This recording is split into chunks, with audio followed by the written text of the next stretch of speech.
вечер во топ тема на ваша страна. Партиските договарања или пазарења очигледно завршија со најавата на опозицијската ВМРО ДПМН за враќање во собранието. И во очекување на завршниот чин последен од тоа договарање, гласање на недоверба на владата со очекуван исход, па гласање на реформски закони, вечерва политичките игри ги оставаме настрана. Се фокусираме кон суштината. Какви реформи досега се одработија, договорија и се чекорили кон реформи за функционални институции по мерка на граѓаните или на партиите според партиски желби или по примери на добри пракси. А мои гости вечерва на оваа тема. Симонида Кацарска, Институт за европски политики. Добро вечер. Добро дојдовте. Иџет Мемети, народен правобранител. Добро вечер и за вас. И Зоран Нечев, Институт за демократија, Societas Civilis. Добро дојдовте. Тројца представници од три, би рекол, институции, една државна, независна и две силни граѓански организации, што секој од свој аспект ја следи проблематиката на она што сите го очекуваме да дојдат како најавувани коренити реформи пред се на судскиот систем како основа за се понатаму. Кацарска како промоција своеведна на утрешното објавување на извештајот во сенка за поглавието 23 и 24, обемна брошура и следевте се од 2016-2017 година. Накратко, може ли да се каже дека најголем добитник досега е народниот правобранител, бидејќи се што побара, се доби, иако пратениците се збунија на едно гласање, освен пари? Видете, парите веројатно беа најважни во оваа ситуација, бидејќи многу време се чека за да на народниот правобранител му се доделат сите ресурси, при тоа мислиме пари, меѓутоа и персонал кој што му треба за сите функции кои што му се доделени на правобранителот. Меѓутоа, само за да ве коригирам, значи нашиот извештај се бави со поглавието 23, односно правосудството и човековите права во текот на 2017 година. Во него како клучна придобивка сепак ние го сметаме носењето на новата стратегија за правосудство, иако таа навестува чекори кои што допрва треба сами по себе да ги видиме каде ќе не водат, иако стратегијата беше донесена со инклузивен пристап во кој многу од граѓанските организации учествува. Сега пред некој време значи го видовме првиот состанок на Советот за следење на реформата и се уште цениме дека клучните чекори, дел од нив допрва треба да се дефинираат, а дел од нив допрва треба да ги видиме. Чека, сега ме збунивте со редоследот, бидејќи морам да пребирам кај Нечев, ако е така како што тврди Кацарска, дека клучните чекори допрва треба да дојдат. Значи, ќе има што да броите, бидејќи вие броевте 3 месеци, 6 месеци и наеднаш не стигнавте да ги одброите уште 3 месеци. Во видео порака деновиве, вице-премиерот за евроинтеграција вели планот 369 е затворен, односно ќе биде затворен на 17 април кога ќе биде објавен извештајот и сега тој ден или ден-два подоцна во Македонија со убава вест, веројатно за одмрзната препорака, ќе дојдат Могерини и Хан. Значи, ќе има што да броите сепак? Ќе има, секако има што да броиме. Ние ќе излеземе со нашиот извештај по истекот на деветката, односно по 17 април. Има што многу да се брои, сепак овој планот 369 е вонреден план на владата за враќање на европскиот пат. Тој никако не треба да заврши во рокот на овие 9 предвидени месеци. Она што при објавувањето на последната верзија на планот беше истакнато е дека оној плюс на крајот што стои, иако се само две активности кои што ќе проложат во континуитет по завршувањето на деветката, знакот плюс означува континуитет, нешто што е започнато за време на планот 369 и понатаму ќе продолжи да се имплементира по истекот на планот. Ќе ги разговараме сите тие детали. Еве, господине Мемети, и ги имате ли сега сите инструменти да им застанете на патот на институциите во искривоколчувањето на правото и на правата на граѓаните? За жал, ќе разочарам јавноста и невладниот сектор дека освен тоа што се накитија дека даваме се, а волја на вистината во буџет има предвидено пари за тоа што сметам дека можам ефективно да ги спроведам мандатите, сепак остана само на хартија. Така да ова институција и ден денеска сите одели што ги има, неколку ќе ги набројам, а се клучни, а кои произлегува од тоа што бевме скенирани дека не функционираме, како не функционираат институциите како што треба. Видете, во оделот за следење на судската работа или пријател на судот немам ниту еден човек, а на хартија има. Во оделот за дискриминација само еден човек. Во оделот... Колку треба да имате? 3. А зошто ги нема? Затоа што не даваат. Затоа што процесот или реформите по однос на зајакнување на позицијата народен правобранител остана само во Законот за народен правобранител. Целиот систем препратен кој треба да овозможи да се слеат кадри, да се регрутираат кадри во институцијата, во сите тие одели не беа донесени. Така да имаме за мене, но секако и за странците, пошто се информирани, многу смешен правен систем по однос на ова работа, половичен.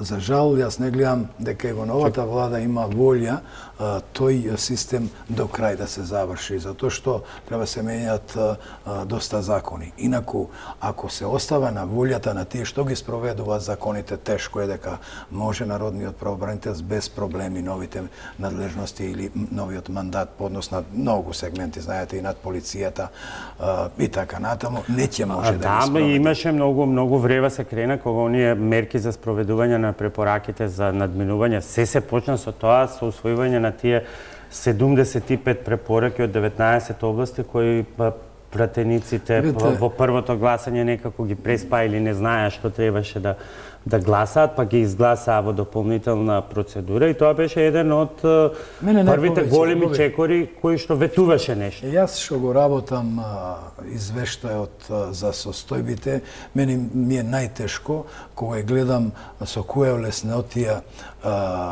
декларативно се залагаат за промена на системите, а од друга страна воопшто не читаат. За жал, тоа е вистината во Република Македонија. Најголем проблем по однос на тие мери, добро е што ги донесува, сепак, по второто гласање.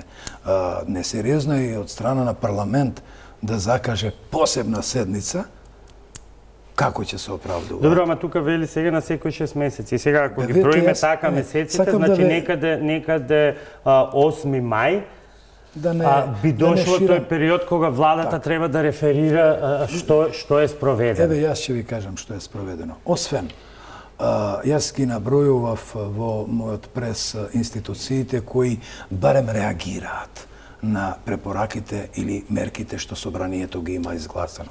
Пред се Министерството за образование и Министерството за внатрешни работи, Министерството за правда, за здравство. И до тука застанува. Што прават другите ресори? Нема повратно од тоа што го добило од владата дека треба да ја информираат владата, за да владата се подготви и после 6 месеци, односно во мај месец да искочи пред собрание со посебен извештај и да даде отчет. Ни дадовте вакви обврски, состојбите се променети и така натаму. Јас не знам дека до крај се заврши некоја од таквите препораки, затоа што многу работи од тие препораки се промена на системи, закони. Една од препораките е за управното судство. Ќе дебатираме. Ќе ги разгледуваме за подетално сите аспекти, но еве, како поттекст за натамошната дебата, краток избор од она што повторно се констатира како негативна појава и во најновиот годишен извештај на омбудсманот. Изборот е на Огнен Чарчаревич. Стотина поднесени преставки од граѓани дневно во просек добивала канцеларијата на Народниот правобранител минатата година. Повеќе од половина од преставките се поднесени во Скопје, а најчесто граѓаните се жалеле на јавните служби и установи. Според извештајот за 2017 година, објавен минатата недела, Народниот правобранител добил вкупно 3223 преставки, а 962 биле пренесени од 2016 година. Канцеларијата во Скопје имала најмногу работа, бидејќи тука се поднесени 1854 преставки, или 57% од вкупниот број. Тетово е вториот град со најмногу преставки, 371 или 12%, а по него оди Битола со 296, односно 9%, и Куманово со 216 или 7% од вкупниот број на преставки. Сумирано, граѓаните најчесто сметале дека правата им биле прекршени од јавните служби и установи, а тоа го потврдува фактот што против нив се поднесени вкупно 1496 преставки. Веднаш потоа е централната власт, против која се поднесени 1017 преставки, и локалната со 279 преставки. Гледано по области, најмногу преставки се поднесуваат во правосудството, 576, финансиите и царината, 510, потрошувачките права, 281, казнено-поправните установи, 264 и работните односи, каде се поднесени 199 преставки. Од вкупно 4185 преставки, Народниот правобранител покренал постапка по 3594 или 85% од нив. 71% од покренатите постапки се завршени, а по 1024 преставки постапката се уште е во тек. Во годинашниот извештај стои дека во 1/3 од предметите по кои постапувал правобранителот биле констатирани повреди на човековите права и слободи. Топ тема на ваша страна ги анализираше деловите од извештајот кои се однесуваат на полицијата, правосудството и финансиите. Кои се клучните констатации на правобранителот во извештајот за МВР? Во Законот за кривична постапка нема јасни и прецизни одредби за спроведување на судска наредба за приведување на лица на кои е потребно претходно да им се одземе имунитетот. При приведувањето или лишувањето од слобода на осомничени лица, полицајците недоволно водат грижа за начелото на пресумпција на невиност. Продолжува појавата на омаловажување, понижување и брутално однесување кон граѓаните.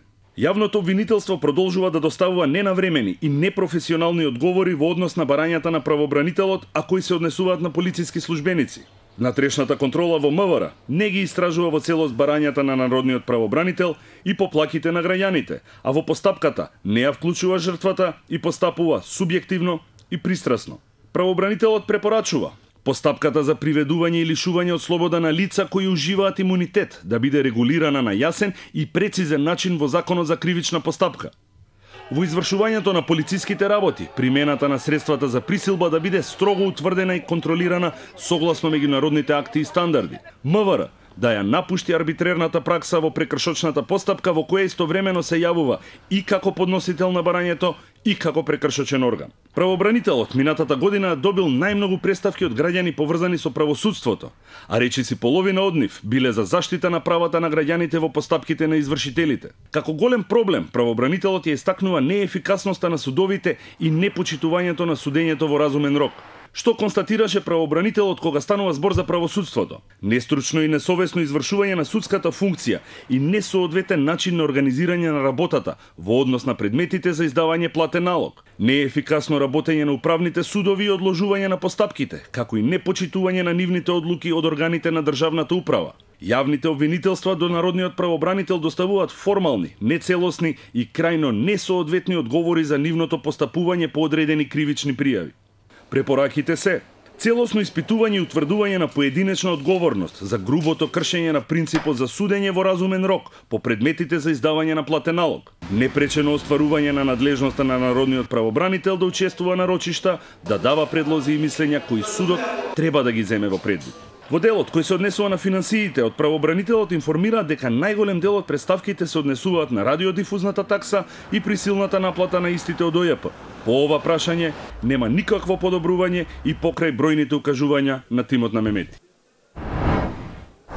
Тоа беше само мал фактографски приказ од доста големиот обемен извештај на Народниот правобранител. И ако споредиме сега со години, не би требало да ве прашам што е сменето. Речи си ништо.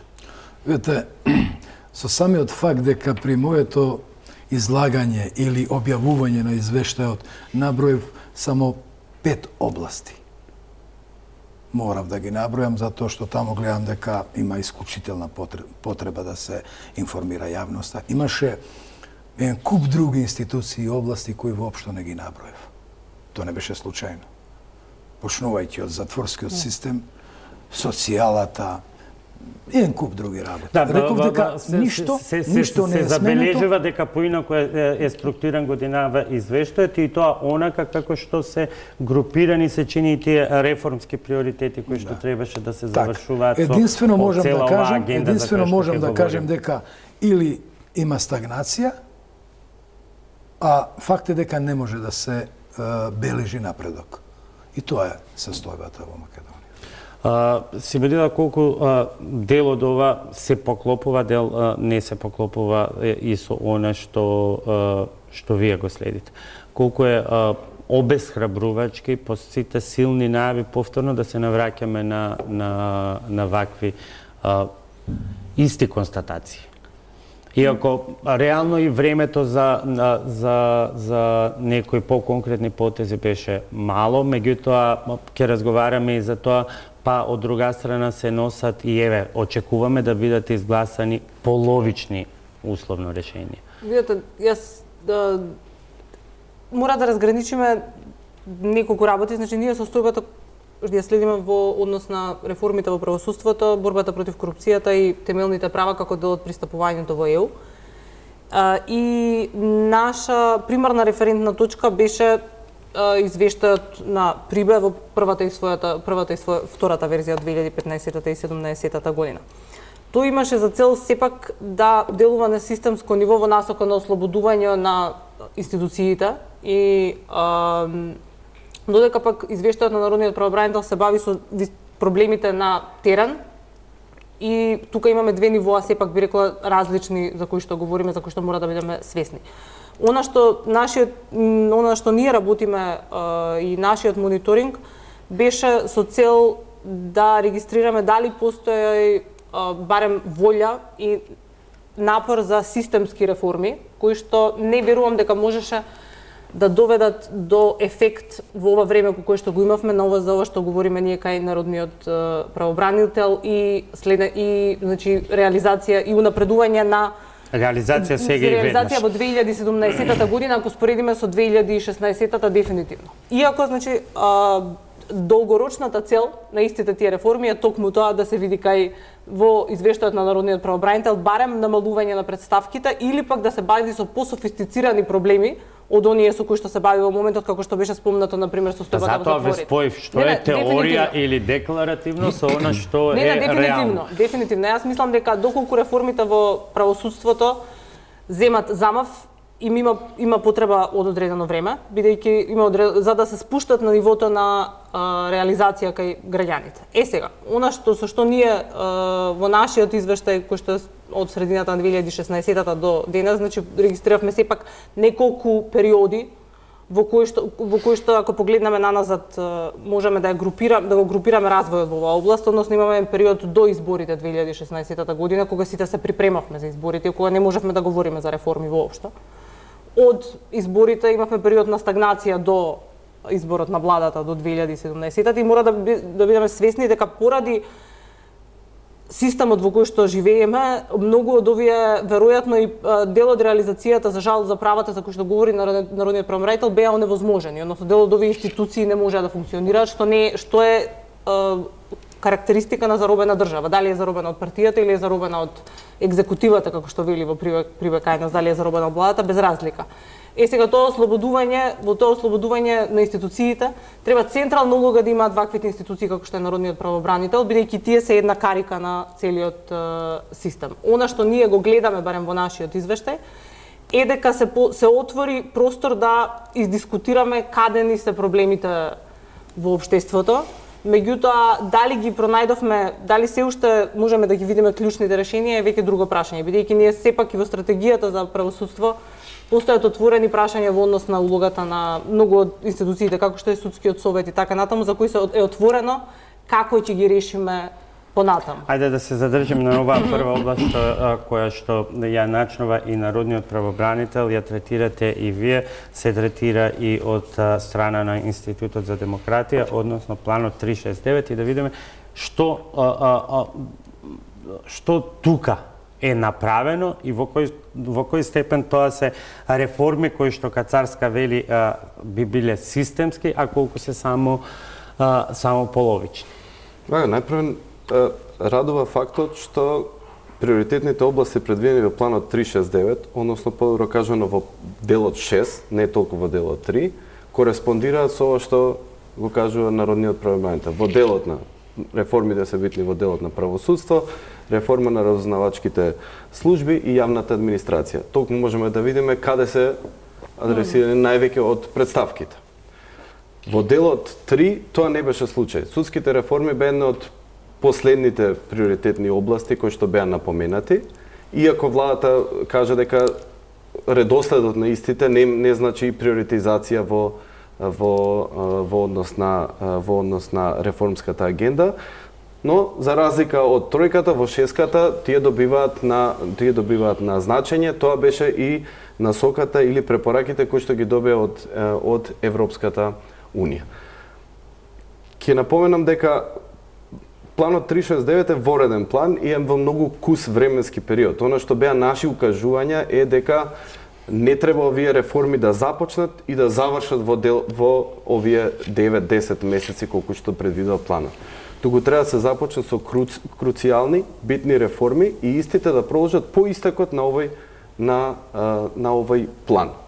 Дел од тие препораки се прифатени, дел остана како куси реформи, налик на реформи кои што можат да донесат одредени позитивни поени во враќање на чистата препорака, но тука мислам дека истите застанува, значи одредени чекори. Сега сме во она што стои во вашиот наслов и анализа, трка со пречки, да совладаме неколку пречки за да дојдеме до 17 април и еве денови ве слушаме дека тоа е сега полемиката, дали прво ќе се оди со интерпелација на владата, па после ќе се гласа тој пакет кој што е неопходен да биде штиклиран како завршен пред 17.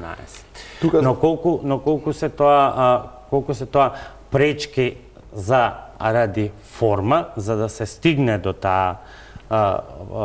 до одмрзнувањето на препораката, а колку се е прескокнување на проблемите и решавање на проблемите кои што значат системски реформи. Се уште сме на фазата на прескокнување. Значи повеќе од овие реформи се предвидени како форма која што ќе покажеме одреден напредок, одредени чекори превземени во насока на решавање на овие круцијални проблеми кои што ќе не доведат до чиста препорака. И така го гледаме. И затоа насловот на нашите публикации се трка на 369 со пречки. Колку се од суштинско значење, ние го видовме кога го одредивме процентот на активности предвидени во планот 369 визави извештаите на Прибе и итните реформски приоритетни. Она што треба да ни биде книга по која што ќе ги предвидуваме реформите. И од тука видовме дека во делот, например, на шеската, 25 активности се поврзани со адресирање на одредени приоритети предвидени во извештаите на Прибе, додека пак, доколку ги споредиме со Националната програма за усвојување на правото на Европската Унија, станува збор за само 10% од планот се предвидени во НПА. Тука можеме да завршиме дебатата дали е во насока на преземање на круцијални реформи или само започнување на нешто што би требало да следи. Кацарска па мене. Видете, јас само едно би сакала да бидеме свесни дека за овие области за кои што ние говориме, ако го земеме правосудството и специфично, мора да бидеме јасни дека Европската Унија нема да ни даде нам модел. Не ни дава модел. Не ни го даде во 2004-2005, зашто знае омбудсманот повеќе него јас сигурно. Нема да ни го даде ни сега.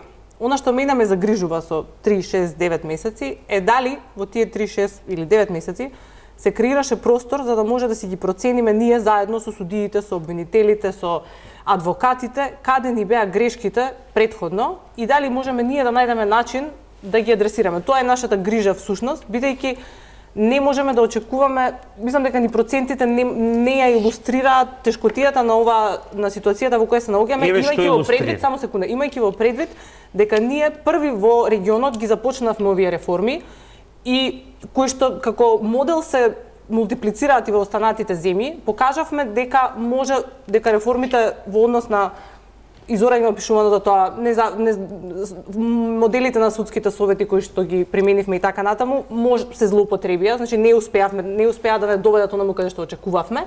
И она што мене ме грижи е дали всушност помеѓу експертите, бидејќи не сум сигурна дека дојдовме до таму, помеѓу чинителите во оваа сфера, добивме консензус каде сгрешивме и како можеме ова да го поправиме. И тука, мислам дека ниту бројките, ниту бројот на мерки ќе ни покажат каде да одиме, бидејќи Европската комисија може денеска да ни каже убава ви е стратегијата, супер, меѓутоа кога ќе направиме грешка за 5 години нема да биде проблем тоа на Европската комисија, туку ќе биде наш. И затоа неколку пати споменав, значи имаме неколку отворени прашања кои што доста луѓе од фелата споменаа дека се уште не ја гледаме насоката каде одиме. И се надевам дека постои таа визија која што нема да ја илустрираме со бројките и 369. Ја илустрира една многу специфична констатација во вашиот извештај, ќе споменеме подоцна, меѓутоа еве господине Мемети, вие сте и дел на тој делот советот кој што ќе треба сега да следи имплементацијата. Впечатокот во јавноста е дека на пример, сите овие преговори кои што се водат гласа опозиција, за кои што слушнавме дека голем дел од законите се усогласени, а тоа се пред законот за измените во законот за следење на комуникациите и цел тој пакет околу реформа на УБК, формирање нова агенција и новиот закон за судовите. Меѓутоа, ако се влезе во текстот на законот, ќе се види всушност дека измените на законот за судови се однесуваат само на евалуацијата на работата на судиите, дисциплинската постапка и во согласност со тоа минимални измени на надлежностите на судскиот совет. Оно што се очекуваше како нов концепт допрва предстои. Видете, прво, јас посакувам во Македонија да престанеме со давање на задачи кои после сами не можеме да ги исполнуваме. Тоа ни се рециклира и ни се враќа. Затоа што ме подсети, нашите партнери не ни викаат како и во кој временски период да ги направиме нештата, да ги промениме нештата. Сами ние ги зацртаме таквите работи. И после имаме проблеми со тоа што. Ќе ви кажем една анекдота. Мора да прифатиме дека процесите не зависат само од желбите. Ако имаме едно јајце и од јајце сакаме да добиеме пиле, треба да поминат 20 дена во одредена температура за да добиеме пиле. Инаку, што и да правиме друго, пиле нема да добиеме. Изгледа дека и министерот за европски интеграции ја избрза ова работа со многу работи, но... Добро, на крајот на крајштата тоа е владен документ, не е негов личен. Он може да има амбиција, меѓутоа владата си проценила дека може тоа да го реализира. Последиците се на целото општество. И одиме дел по однос на трите клучни работи. Ќе го земеме судството. Видете, најголем проблем во судството што се јавува, а ние го гледаме, затоа што граѓаните доаѓаат кај нас, е управното судство. Ние имаме таков смешен систем на управно судство, што секој почетен правник тоа би го критикувал и би посакувал поинакво нешто. Видете, додека во законот за судови, во управното судство го имаме земено германскиот модел. Не знам зошто. Значи, тие одлучуваат само за законитоста на актите на управата. Па сега во законот за управни спорови го имаме мешовит, миксен. И германски и француски. Ништо не знаеме што сакаме. Тоа е најголем проблем во Македонија. А од друга страна, ќе конципираме конфузни и популистички закони, нема да создадеме услови и луѓе да се спроведат и ни паѓа целиот систем. И што се прави сега со најновите измени? Јас одговорно тврдам. Ова што некој ќе каже и политика е поднос на судството.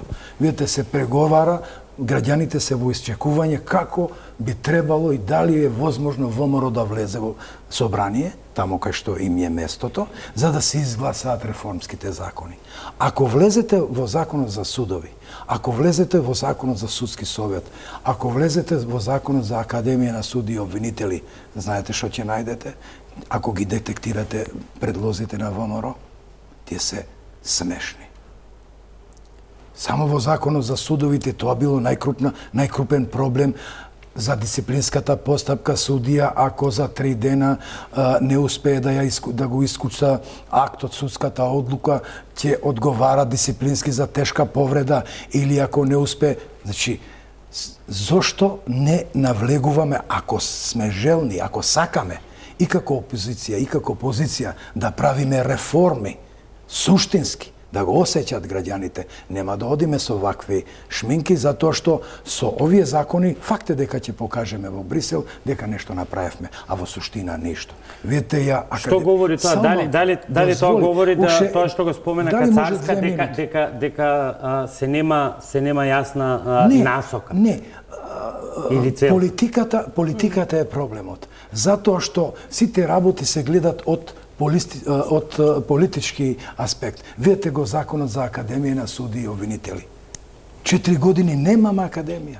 Нема, не постои таа. Ама и сегашно решение е само да се легализира статусот на академијата. Ги немаме клучните решенија како ќе се произведуваат кадрите, колку од нив ќе влегуваат како суди. Тука е мојата критика како омбудсман и одговорно тврдам дека и ова влада нема суштинска намера таа академија да ја направи така како што се потребите на граѓаните. Видите, останавме во 19 век.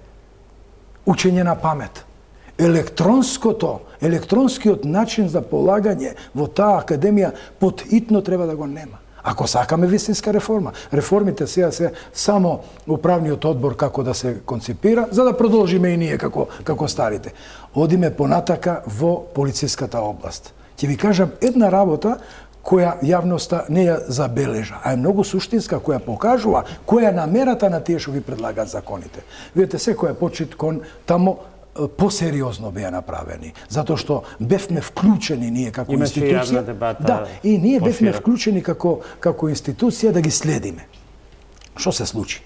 Од кога тој законот за ОТА, за таа техничко-оперативната агенција, дека ќе се извади надвор. Најкрупно е тамо дека на таа институција или на таа агенција треба да се дадат расширени раце по однос на независност. И што се случи? Додека се спрема законот, начинот како ќе се конципираат органите или директорот како ќе се избира, просто речено 2/3. Значи тој да има апсолутна можност. Јас би ставил тука и Бадентер, за да не може секој кога ќе му текне да влија или да го разреши. Што се случи? Едно договоривме, законот во собрание отиде поинаку. Со одредба дека собранието избира директор со 41 глас. Што покажува тоа? Може би тоа е политичка намера на владата да ги предизвика ВМРО да се вратат. И во форма на амандман да се измени. Во ред, меѓутоа не се сериозни таквите работи. Ако сериозно сака опозицијата и позицијата да прават реформи во сите овие сегменти, тие ќе седнат и нема да кажат да се условуваат една со друга. Ќе ги направат за државата. Видете го другиот закон за судски совет. И така натаму, да не одам се. Сето тоа се чини некако половични реченија. Кацарска, вие се обидувате некако провокативно во делови во извештајот, со така малку по-провокативни наслови. И еве еден, велите, судскиот и обвинителскиот совет меѓу водачи и водени. Значи, од водачи, од контролори на системот, дали се водени од некого. Сега, колку ние, овој наслов произлегува од веројатно констатирана состојба. Колку тоа што се предлага во меѓувреме води кон некаков заклучок дека ќе имаме водачи, а не водени. Видете, ние заклучокот од претходната дискусија е всушност дека решенијата кои што ги имаме во моментот се веројатно компромис на возможното и посакуваното и она што можеше да се направи во ова дадено време. Имајќи планот 369 не е случајно со 9 месеци, бидејќи сакале или некаде ние да признаеме, некоја цел беше објавувањето на извештајот на Европската комисија во април, како момент кој што можеше во кој што можеше надворешни актери, односно Европската комисија, да прикажат дека има или нема прогрес. Владата многу се посвети на надворешната агенда, како што знаеме, и очигледно дека многу од тие акции, многу од овие планирани активности беа всушност за да може да прикажеме напредок во однос на извештајот на Прибе и за да може да дојдеме до некој напредок што е некоја безусловна препорака што во секој случај би било условено со името, само да бидеме на чисто. Така да дефинитивно не би била безусловна и чиста. Сега, во овој наш, мислам дека поради тоа и решенијата кои што се дадени, имајќи во предвид какво мнозинство има владата во собранието, одеа на тоа да се оди само на тоа што може да се закрпи со законите како што е за академијата, за кое што, например, многу правници би рекле зошто има просто мнозинство, а не бидејќи се однесува и во однос на системски закони. И сума сумарум, сето она што го имаме е всушност некој компромис кој што не е идеалниот, барем според нас. Мислам дека особено во однос на овие две тела, во однос на судскиот совет и советот на јавните обвинители, се очекуваше да се даде многу поголема насока и да се лоцираат многу повеќе проблемите од што е зошто кога веќе се посегна по едно прашање, тоа не се затвори во целост. Без оглед на тоа дали ќе беше прифатена идејата за депрофесионализација или ќе беа прифатени други познати пракси. Впечаток е дека се остави простор за концептите, не се понуди концепт, туку се остави простор за тоа понатаму да биде предмет на пазарање на договарање. Не се допира уставни категории во моментот. Имаме впечаток дека поради тоа почнав дека е ова компромис помеѓу возможното и посакуваното. Значи ова беше одлука во која што владата е свесна за мнозинството кое што ги има, за предизвиците со кои што работи.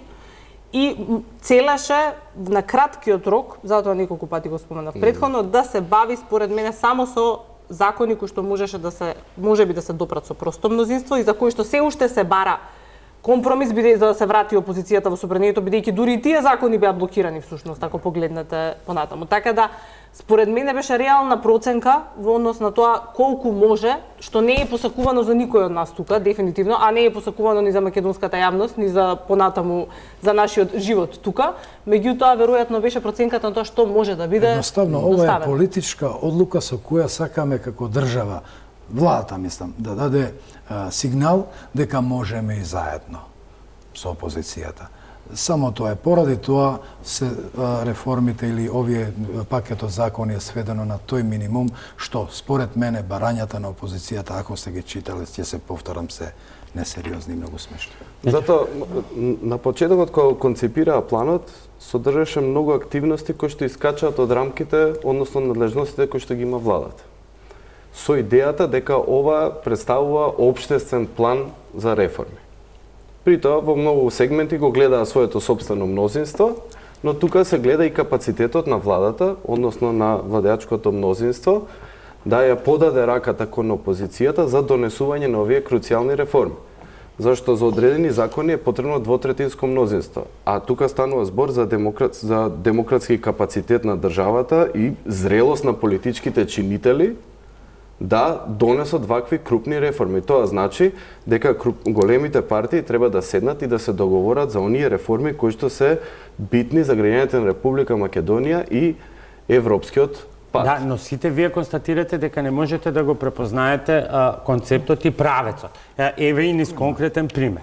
Значи, владата излезе со некаква идеја за на изборите за генерален реизбор на суди, потоа се откаже од таа идеја, потоа објавувањето на АКМИСот наметна една идеја за реевалуација, немаше никаков став и од тоа, се покажа дека на првиот избор на суди, односно председатели на апелацијските судови, токму судскиот совет во овој стар состав го одложи изборот барајќи реевалуација на кандидатите заради можните манипулации во АКМИ системот. Што значи дека на нас не е потребно сепак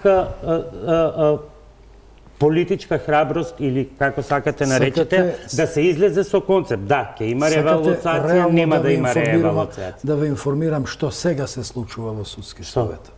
Следното се случува. Тие во моментот, според стариот закон.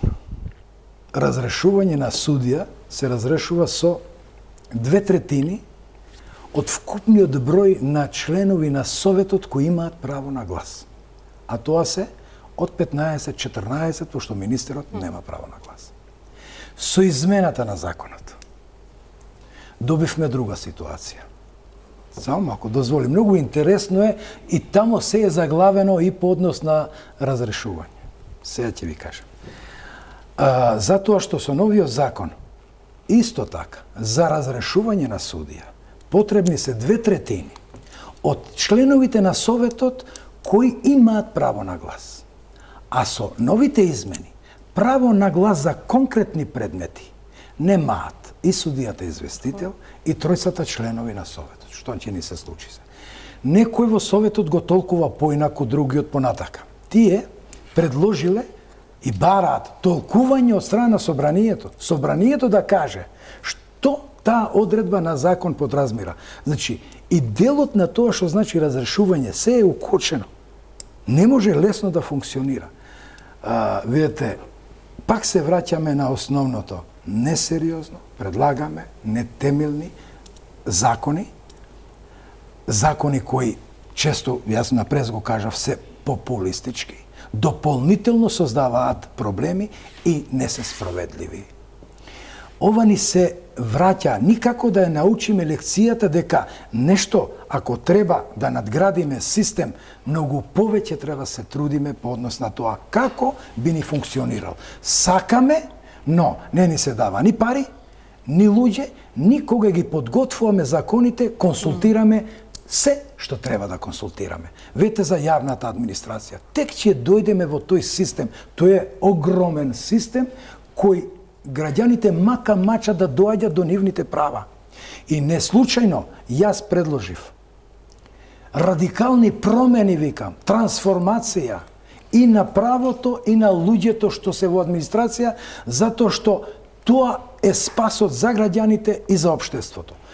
Јас прв пат слушнав, само една работа, прв пат слушнав од еден министер кој води таков ресор за информатично општество, истиот ден да искочи и да каже така е, правобранителе, ќе се нафатиме со тоа што вие го предлагате. Него јас го предлагам затоа што луѓето го бараат истото.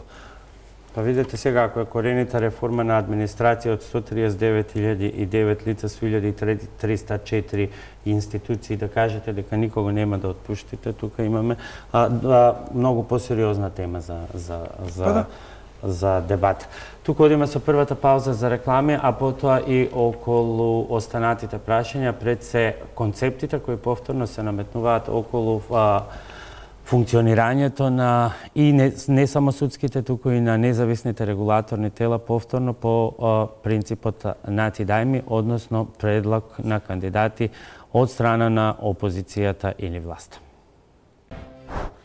Добре дојдовте назад во топ тема. Народниот правобранител Иџет Мемети, Симонеда Царска од Институтот за европски политики и Зоран Ечев од Институтот за демократија и социјета цивили се мои вечерашни гости. Продолжуваме со оној условно речено дел или пакет кој што се однесува на независните регулаторни тела или онаа дилема што ја поставив на почетокот, дали сега влегуваме во процес во кој што ќе градиме на вистина професионални институции според примерите на добри пракси или повторно се враќаме на старите навики на политички пазарења. Бидејќи слушнавме, ВМРО ДПМН има свој политички барања и оно што неофицијално се дознава дека дел од тие политички барања се јавниот обвинител да биде на предлог на опозицијата, председателот на Државната антикорупцијска комисија да се бира на предлог на опозицијата, председателот на Државната изборна комисија и ред други прашања. И доаѓаме до клучното прашање, дали е ова исполнување на политички желби, без оглед на тоа ако се наметнат 2/3 за гласање, или ќе почнеме да градиме на вистина институции според примерот на добри пракси кои ќе се адаптираат на македонските потреби и услови. Од тоа што го следиме, очигледно дека нема волја да правиме вистински реформи, да кажеме, и по однос на регулаторните тела. Затоа што пред да се почне со диалог или со разговор како да го надградиме тој систем, како да го вратиме кредибилитетот на институциите кои треба да контролираат и треба да се надвор од тие три власти, ние тргнуваме од вакви позиции. Што јас ќе добивам, што тој ќе добие. И тука нема излез. Затоа се враќам пак на тоа што го кажав, дека некои работи се процеси и нас ни треба повеќе време. Не сме, одговорно го кажувам, не сме зрели и не сме спремни да прифаќаме сериозни решенија по однос на поинаков систем на градење или на создавање на регулаторните тела. Ние и сега имаме проблеми. Затоа што стана навика на живење во Македонија дека на едно место, од едно место треба се да се контролира. Порано беше од владата. Со име ќе го кажам. Го нотира Прибе. А тоа место е председателот на владата. И тој ги контролира сите други власти, се обидува и ги контролира апсолутно сите од Уставен суд и сите други контролни тела и вика само омбудсманот остана нешто, не може директно кај него. Значи се е уништено. Не можеме да се одвикнеме од тој начин на живење и на конципирање на системи. Ние и сега имаме проблеми. Баш денеска јас со еден министер се расправавме по телефонски разговор. Затоа што владата одлучила во една владина комисија, таа извршна власт, да членува советник од народен правобранител. Тоа не сме да го прави. Затоа што член и народниот правобранител и другите независни органи се на ова држава. На ова држава се, секако дека треба да помагаат. Меѓутоа треба се тие можат како да го следат процесот. Ако но не да бидат дел од него. Секако. Ако не ги поставиме така системите, џабе ние све. А изгледа, за жал, нема волја тоа да го направиме. Штом почнуваме со вакви калкулации, кој ќе биде председател на едното на другото, ај вратете се на комисијата која треба да е независна за заштита од дискриминација. Тоа е играчка. Ни се смее цел све што се случува. Председател на комисија која треба да штити од дискриминација, тој протестира пред политички партии. И денеска уште е тој. Јас сум го кажал и нему сум го рекол и така натаму. Добро, како ќе се смени тој систем? Еве има се извинувам. Ни се случи и корупција во антикорупцијска. Видите, свеста со закон може еволутивно или процесно да се менја. А ние мислиме дека од денес како одлучиме вака, од утре ќе биде поинаку. Тоа е исто на приказната на поранешниот председател на владата по однос на електронскиот начин на работа. Тоа беше усисивач на средства од граѓаните и усисивач за и коруптивни и за крахирање на системите и по однос на начинот како да се контролираат независните тела. Ние ако не кажеме еднаш стоп на таквите навики, еве од денеска јас поинаку ќе конципирам системи, нема да можеме да се оправиме. Сакам да кажем дека имаше една одлука од утре целата јавна администрација да знае англиски. Бива ли таа работа? Таков закон беше донесен. Ако го пазиш законот дека од утре штом влегува во сила законот за административни службеници, тој што не знае треба да оди дома, ние ќе останеме без ниеден. И сега еден по еден ги менјаме законите. Еве баш и кај Академијата за обука на судии и обвинители. Таму знаете што се менја? Јазикот, се што било запишено. Проблем што во високите судски инстанци нема не само тоа. Се што било запишено за мемети како вечно да биде во таа институција, треба се менја денеска. Такви закони носиме. Тоа е проблемот.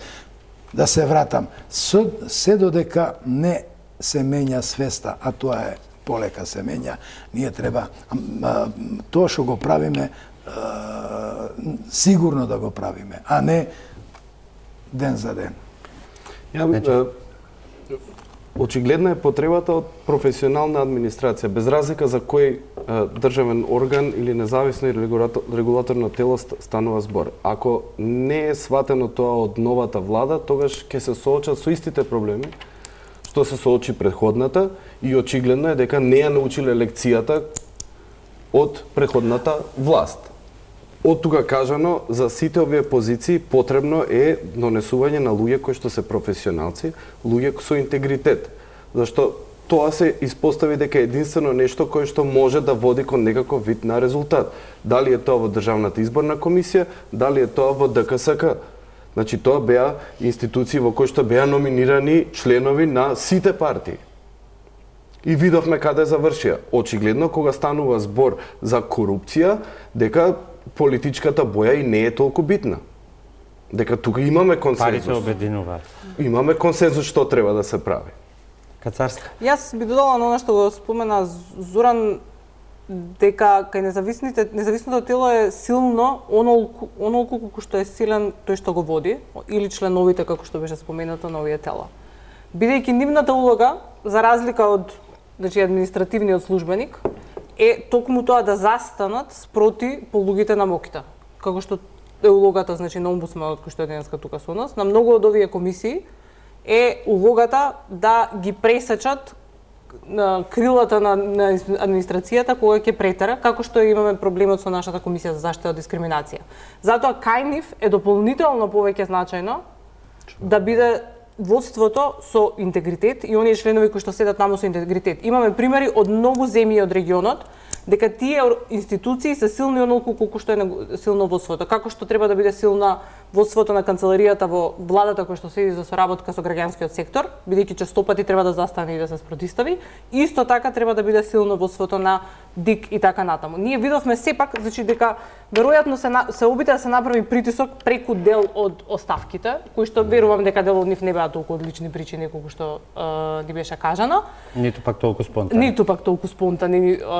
Во одреден период, но дали тоа ќе биде порака која што ќе се пренесе понатаму и дали ќе биде пресечена со ова што вие го споменувате, е друго прашање. Бидејќи тоа беше тренд кој што сепак беше за поздравување во одредено. Колку е оваа тенденција сега во обид да се дојде некако до тие, бидејќи голем дел закони се системски, бараат 2/3, колку е тоа добра стратегија што обидувајќи се да се дојде до тие 2/3, се оди на оваа варијанта. Да, ќе го предложи опозицијата, но неговите професионални квалификации ќе се мерат со тоа што ќе се гласа двотретински или е подобро да се одат на решенија, добри пракси, на вистина професионални, вистински професионалци да дојдат на тие места и тогаш веројатно не би биле проблеми и 2/3 да се одберат.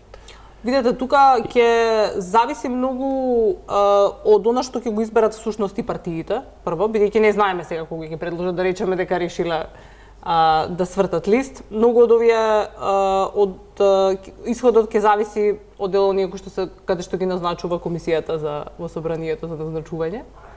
И ќе зависи всушност под колку јавна дебата и под колку притисок од јавноста исто така ќе се створи во однос на изборот. Ние можеме во однос на изборот и колку ќе имаме можност всушност дел од тие решенија да бидат предмет на јавна дебата, бидејќи за комисијата за заштита од дискриминација немавме. Често многу дел од тие решенија се случија преку ноќ и тука зависи веројатно и многу од нас кои што седиме тука, дали ќе рефлектираме на тие луѓе кои што ќе бидат предложени или не и колку тој притисок всушност ќе се материјализира кај партиите. Сега тука ќе биде например, председателот на Државната изборна комисија беше едногласно изгласан како професионалец, како неутрална личност, па потоа слушавме изјави председателот на Државната изборна комисија од СДСМ. Сме имале многу такви ситуации, да не споменуваме дека специјалната јавна обвинителка ја изгласа сите, па потоа ја етикетира дека е експозитура на СДСМ. Значи ние никогаш дури при договор немаме гаранција дека нештото се не е толку проблем дека ќе биде предложен од некоја партија. Проблемот во тоа зависи многу од неговиот дигнитет или како тој ќе се постави, како што рече. кој сака нека го предложи, ако го има кредибилитетот и со носење на одлуки, ќе биде прифатен дека навистина носи добри одлуки, прифатливи одлуки, секако дека тој и како личност и како институција ќе го има кредибилитет. Да, но вие се извинувам само да ве прекинам. Пред извесен период се бира пред членови на една многу висока судска инстанца и ви имате владен министер кој што вели па добро, сега не баш сите членови ги задоволуваат критериумите кои што ние сметаме дека треба да ги задоволуваат, меѓутоа ова беше наш чекор на добра волја кон председателот, бидејќи тој ги предлага, па еве подадовме рака за кохабитација. И сега тоа концепт е? Не. Секако дека не е концепт. Меѓутоа, дозволете да се вратам на колку голема улога, тешко е да се справуваш во Македонија во овие исполитизирано и поделено општество. Затоа што за некој одлуката се прима, за некој не се прима. Меѓутоа, треба се најде начин според кој нема да се со една одлука може да го уништи целиот кредибилитет и на телото, независно и на институцијата и така натаму. Видите, една пресконференција на антикорупцијската комисија, незиниот председател, кога ја даде изјава на пратеничко прашање по однос на имотот на поранешниот председател на владата, тој кажа се. И од тука, кој граѓанин ќе му верува нему? Значи, многу битно е како се пласираат ставовите на институцијата, како се менаџира институцијата и така натаму. Така да ние имаме често пати говориме, односно сакајќи да се доодвараме на политичките партии кои не предложиле, ние ги ништиме институциите. Значи, најголем проблем во Македонија е структурата, без разлика дали во јавната администрација, дали во институциите и така натаму и така натаму. Структурата која е колеблива, која потпаѓа под влијание. Само да надополнам, значи тука да станува збори за политичка храброст, ама и за волја или изразена желба да се адресира одредено прашање, без разлика за кое прашање станува збор. Ако е борба против корупцијата, се поставува прашањето дали политичките партии, без разлика дали се власт или опозиција, имаат желба и волја таму да постават човек со интегритет и да финансираат од државниот буџет јака институција, бидејќи знаат дека е прашање на време кога таа институција и тој човек ќе се свртат против нив и тоа што они го прават. Тоа е лекција која што мислам дека нашето општество, нашите политички чинители ја научија од Хрватска. Во Хрватска имавме УСКОК, финансирано беше од државата, поддржано од Европската унија, создава институција која што по одредено време се развива до таа мера што го стави премиерот и 4 министри во затвор. Прашањето е дали нашите политички елити се спремни на ваков чекор да направат институции кои што ќе бидат доволно силни да работат во интерес на граѓаните, бидејќи знаат дека само прашање на време. Дали тоа што досега го следите како насоки, како зачетни, да ги речеме, процеси на реформи, ви дава надеж или ве крепи дека има храброст да се оди во таа насока, бидејќи еве само дел од податоците на мрежа 23, анкета 11 јануари 6 февруари 2017 година, 50% од испитаниците сметаат дека судството во Македонија не ги исполнува стандардите за европска интеграција. При тоа, не ги цитирам сега Симонида, извинете сите податоци, при тоа како најголема пречка за спроведување на реформите, 31% од граѓаните ја посочуваат корупцијата во судството и малку понови податоци објавени во рамките на следењето токму на работата на антикорупцијската комисија од МЦМС, 31,4% од испитаниците изјавиле дека биле вклучени во корупција и овдека е направено една интересна проекција, вели проектирано на вкупното население станува збор за 519.727 граѓани.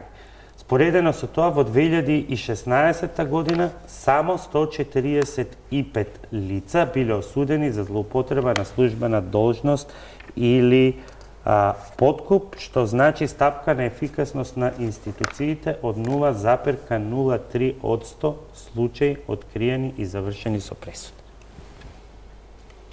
Тоа кажува све. Значи, потребна е волја. Може да постои волја, но ако таа волја не е подкрепена со одредена финансиска конструкција која што ќе помогне на таа институција да си ја завршува ефикасно својата работа, вие имате институција која на хартија стои, но при тоа не дава никакви резултати. Еве го примерот со народниот правобранител. Да, му се даваат нови функции, му се даваат нови надлежности, али при тоа не предвидуваме пари и парите се предвидени сега подзаконските акти фал. Кои што ќе помогнат он да си ги изврши сите надлежности. Тоа за мене ја покажува волјата. Значи, вие можете во планот, тоа беше една од главните критики. Планот си стои одредената активност. Во шеската утврди и рок. Но е она графа што фали, доколку ќе погледнете, например, акциските планови за поглавје 23, на тие земји што се понапред во процесот на европска интеграција, како Србија и Црна Гора, кога вие го правите акцискиот план, кој што подлежи на проверка од страна на Европската комисија, си стои финансиски средства и изворот од кај тие финансиски средства ќе дојдат. Зашто вие можете да ставите било каква активност, ако не предвидите пари за истата, таа повторно ќе биде само изразена волја. Ама не че кај нас може и да бидат предвидени во буџет, па да се случи ребаланс и потоа да се скрати од таму кај што најмалку треба. Уште една интересна пракса, секој закон што оди во собрание, тој што бара финансиски средства, во табелата стои дека се потребни толку и толку средства. Меѓутоа никогаш таквите пари нема да ги видиш во буџет дека се планираат. И тоа е интересна работа. И кои се враќаат странците и викат до каде е, видите, Македонија, ќе го повторам, затоа што е потреба на граѓаните и на телото на Обединетите нации да праќам извештаи, а го правам со волонтери. Не е ова несериозна работа. Викаат 4 години Македонија нема национален превентивен механизам. Нема. Цел свет ни се смее. И гледа дека не сме сериозни. Од 90, од пред 5 години парите сме ги имале во буџет. Меѓутоа не можеш да ги спроведуваш затоа што нема волја. Овој. Многу лично ги водиме работите. Кацарска, кои се вашите сугестии, особено во овој дел околу регулаторните тела, каде што генерално се доаѓа до она што провеува како нитка низ целиот извештај, а тоа е професионалноста, непристрасноста, внатрешна, надворешна и немањето притисоци. Видете, токму затоа споменав претходно, значи независните тела всушност и во македонскиот институционален систем понекогаш се доживуваат како аномалија.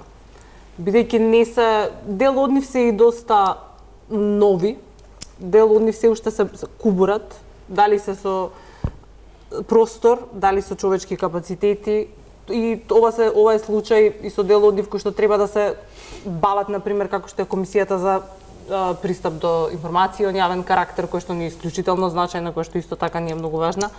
Како што беше и дел од нив ги видовме резултатите, како што например е ДКСК, за кој што говоревме, значи Државната комисија за спречување корупција, која што веројатно беше најеклатантниот пример за недејствување во регионот, особено во последните неколку години, поради што и веројатно се и дел од вашите наоди. Ние всушност случаи од висок профил што се клучни за процесот на пристапување во и борбата против корупцијата, кој што ги спомена и Зоран, отворивме сега со специјалното јавно обвинителство и таа борба всушност со овие случаи ќе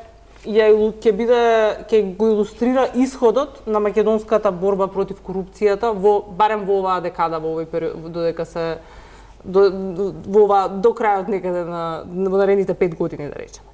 Сега, Проблемот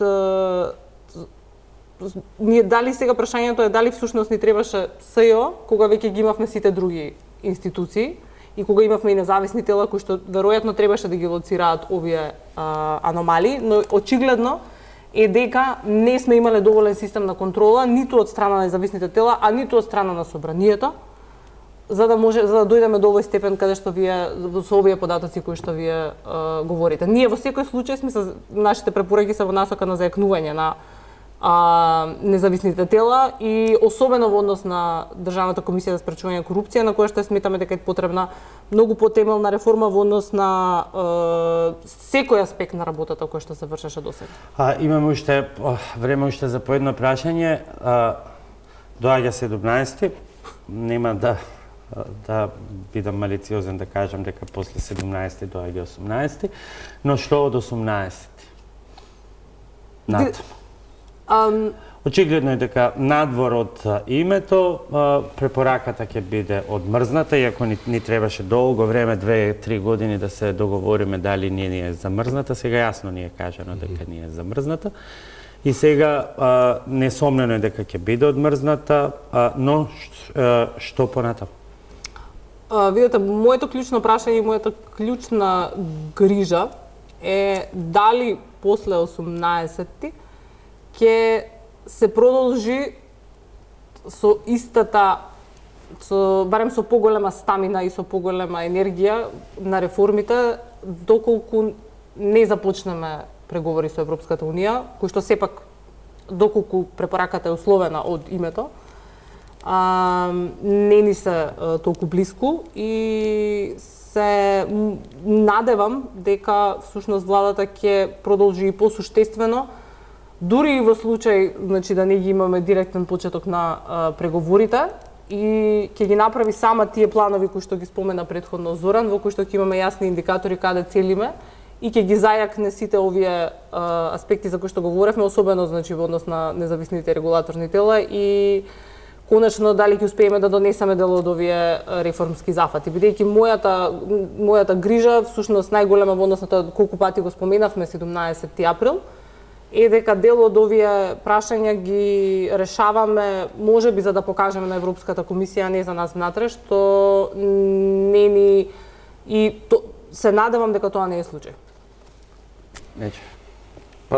Јас се надевам на чиста препорака. Мислам дека со самото враќање на европскиот колосек, Европската комисија ќе даде оваа чиста препорака и со надеж дека ќе се отпочнат преговорите, но би се согласил со Симонида, но она што мислам дека суштински треба да се посвети владата е сите овие планови, односно референтни точки за реформи кои што се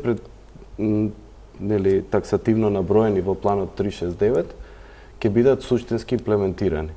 Ако процентот е 25% во однос на препораките на ПРИБЕ, сакам да видам план во кој што препораките на ПРИБЕ и сите останати препораки кои што се тука наброени ќе бидат преточени во еден убав акцијски план на владата за реформи кои што реформи во однос на процесот на европска интеграција. Тоа е она што сакам да го видам и по завршувањето и по 17 април и можната чиста препорака. Може по едно индискретно прашање за двајца? Сакам. Симон Кацарска не сака. Не сака план, не. Еве, Нечев. Може го чуеме па да кажеме. Да.